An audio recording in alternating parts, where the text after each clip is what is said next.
How's it going, guys? Leethal Lee doing something. I don't know what I'm doing. Was it game 16 now? Getting along in the season. Early days still. Not starting.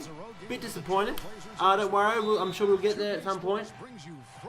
Yeah, so against the Blazers, doing well. There's no commentary on this at all, even spiking in and out. I don't know. I should check every recording from now on. Yeah. 1:57 left in the first. Here's Lee. Gathers. And that one's good. They can't seem to stop anybody inside. They got to know that if they don't make life tougher in the paint, the opponent is just going to keep going there. I mean, it's not like they'll get tired of all these in-close opportunities. And Leonard gets it to go. Both sides really coming out of the gate firing here. Guys, they look like they were raring to go in this one. A lot of offense early on. You know, the Portland Trail Blazers nickname might conjure up thoughts of being a dominant road team. Not so. Outside of their home building last year, dreadful on the road. And let's get this update now from Doris Burke, who's across the way on the sideline. Well, guys, the head coach for the Portland Trail Blazers gave me just a couple of minutes. He said that he and the assistants really carefully picked over the game plan, going up against a top-tier defense. I asked him their plan of attack, and he told me that he didn't want to get into specifics, but that we could trust that they'd give their best scorers ample opportunity to get their shots, and that he expected motion and hustle from their role players. Kevin, back to you. Thank you, Doris, and quite a focus for the game here early on, and an important one too, guys. Yeah, and they know how tough a task it's going to be to take on this defense. They've got to focus on that aspect right away. Well, that's the priority in the scouting report. You face a team this good defensively, you're thinking about how we need to attack it. And then it's a matter of executing once you get out there. Well, Clark, to back you up, Portland on the road a year ago, you're right, 8-25 on the season, and it was a big reason why they just fell back in the pace to make the playoffs. They changed coaches, and Steve, there were a lot of issues up in Portland. Yeah, they sort of fell apart after a quick start out of the blocks, Kevin, and you know that road record was the second worst in the West. Sacramento was the only team with a worse record, so tough year for the Blazers overall. Now here's Bradley. Lets it go with a three. And no good trying to get that one. Offense, the order of the day as the first quarter comes to a close. Celtics lead by 6. And the first...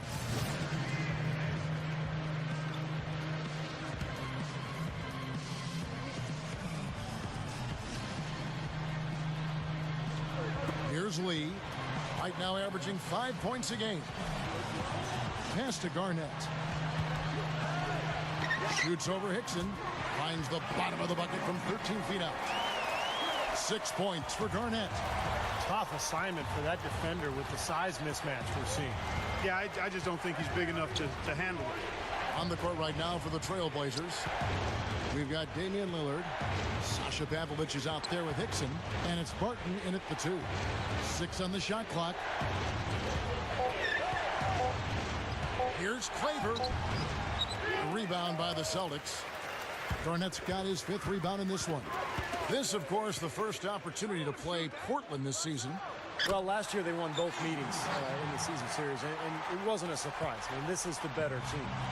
Boy, he's been so cool out there, composed, never rattled. I mean, a very steady contributor to the offense. Lillard dishes to Hickson. That's good. Just like they drew it up, fellas. And we're now a little over 2.5 minutes into the second quarter. You know, Clark, it can be a point of pride. Hey, you know, we split 1-1 with the marquee team from the other conference. But, it's something to point to, Kevin. You know, when your overall season is a disappointment, that's something that you can look at and say, hey, progress. Jumper off the screen. Good on the shot. Not much resistance for him after that pick, Kevin. I mean, he had all sorts of space to hit the shot. Bradley passes to Lee. The 11-footer. Hickson grabs the board. Hickson's got 3 rebounds now in this one. You know, when the Celtics were at their best during this recent era, they were probably the best defensive club in the entire NBA. But the team has changed. They've gotten smaller. They may be a little better offensively, but they're not really the defensive force they were a few years ago. White, good. And here in the second quarter of action as we approach 4 minutes played. Now, here's Lillard, guarded by Bradley. And it's out of bounds. The Celtics will take it the other way. Well, you look at the stats, and the Celtics were still great as far as opposing field goal percentage goes. And, you know, Steve. And so we wrap up the first half. Celtics. Welcome back, everybody. Third quarter just about.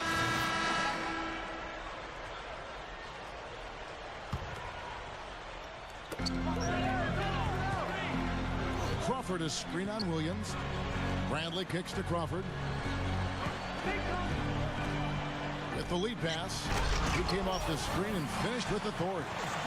Boy, taking it hard to the rack for the big throwdown. And give an unofficial assist, Clark, to his teammate for setting the screen that freed him up. Yeah, good call, Kevin. That was really the key to the play. Jordan Crawford, just an unabashed gunner and scorer. I mean, he's looking to shoot every single time he catches the ball. A lot of people remember him from the NBA summer camp when he was back in college at Xavier when he dunked on LeBron James.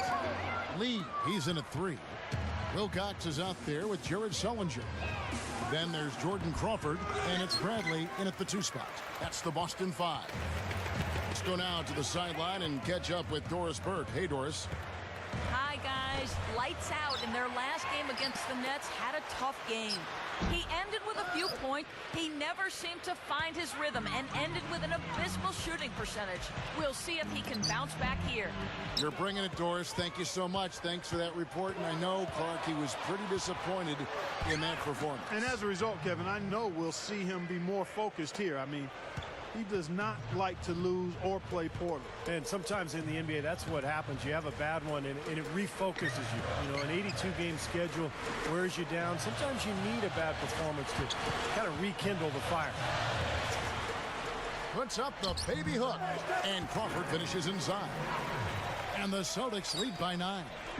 And you mentioned Jordan Crawford. He also said in that interview that he felt like he was better than Michael Jordan, or at least he felt he could be better than Michael Jordan when it was all said and done. Well, you got some pretty big words there. Yeah, you'd rather have a little more confidence than not enough. And in young players, you can sometimes forgive them for statements that are out of bounds. But I like this kid's confidence and scoring ability. Sullinger off the pick from Lee. Lee sets a screen for Crawford. A picture-perfect screenplay, and the jumper's good. Crawford's got 4 points in the quarter. Tell you what, I like the mid-range game I'm seeing from these guys. I mean, they're making a living at it. Yeah, a little bit of a lost art these days in the NBA, but we're seeing some really efficient offense in that area from these guys. Hickson a screen.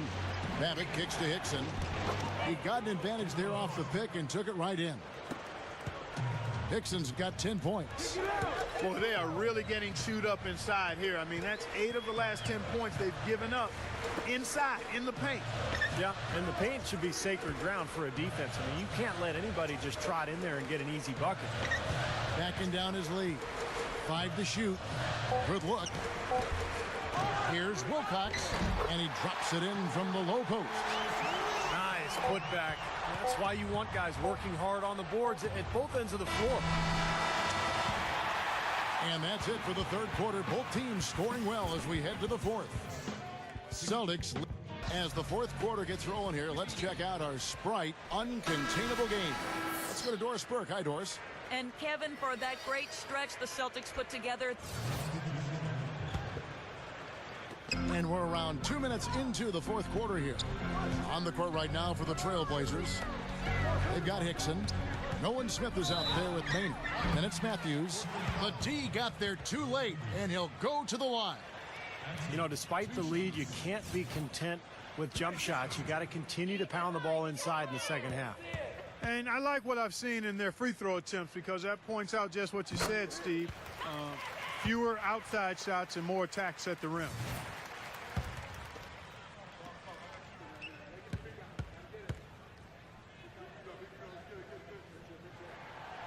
That one is no good. The 2-possession lead is what they were looking for there, so they can deal with that one miss. That is good. Matthews has got 5 points now this quarter. Now it looks like he's starting to get things going here after that scoreless first half. Here's Lee. No good on the fadeaway. And he's having all sorts of problems with his shot. I'm not sure he even has a shot right now, Steve, to be quite honest. Not a reliable one anyway. And it's out of bounds. The Trailblazers able to retain possession here. Avery Bradley. So there it is, guys. Another win for the Boston Celtics. Yeah, which has been, you know, different, good and different. Yeah, better than average, better than usual. Yeah, so thanks for watching. I'll leave you with the press conference to finish off. Just want to say cheers for watching, and have a nice day or night. Yeah, cheers. It had to feel good to get that win after the blowout loss the game before. What changed between then and now that got the team playing at a high level again?